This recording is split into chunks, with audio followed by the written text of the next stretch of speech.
Ny fotoana takan'izao zany hoe ny fotoana vanim-potoana ny fetin'ireny dia fanararotana ihany koa ny mpanao politika torak'izay ihany koa zareo teny anivon'ny boriboritany fahenina teny nanararotra anjara fanomezana ho an'ireo solon-tenan'ny renim-pianakaviana ao anatin'ny boriboritany misy azy ny solombavambahoaka VOLOLONA RAHERISOA nitondra fanomezana ho azy ireo noho izany ity mpanao politika ity.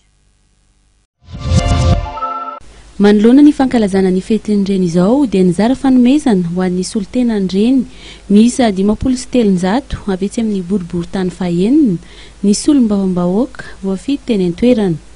Tsy nasiana fanavahana sarangana antoko moa izy ity fa dia ny reny rehetra no natsoiny ity solombavambahoaka ity androany. Rahantsika malala fa zava-dehibe loatra izany hoe fetin'ireny zany hoe fahatsiarovana n'ilay reny miteraka dia androany zany dia nanokana fotoana ny tenanay hiaraka amin'ireo solon-tenan'ny vehivavy ety amin'ny banarina izany hoe renim-pianakaviana 530 zany solon-tenan'ny renim-pianakaviana ao anatin'ny tany fahenina tany raika amin'ny telopolo reto nasaina androany reto hiaraka hifampizara ny hafaliana amin'izany hoe nahatratrarana ny fetin'ireny izany.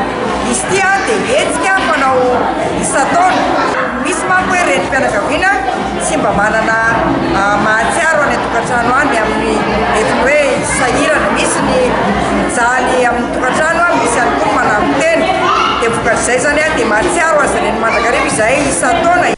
Hafaliana no nentin'ireo reny tonga teny an-toerana nanoloana izao zavatra nataony ny solombavambahoaka VOLOLONA RAHERISOA izao ary maniry ny mba hitohizany ny toy izao isa-taona.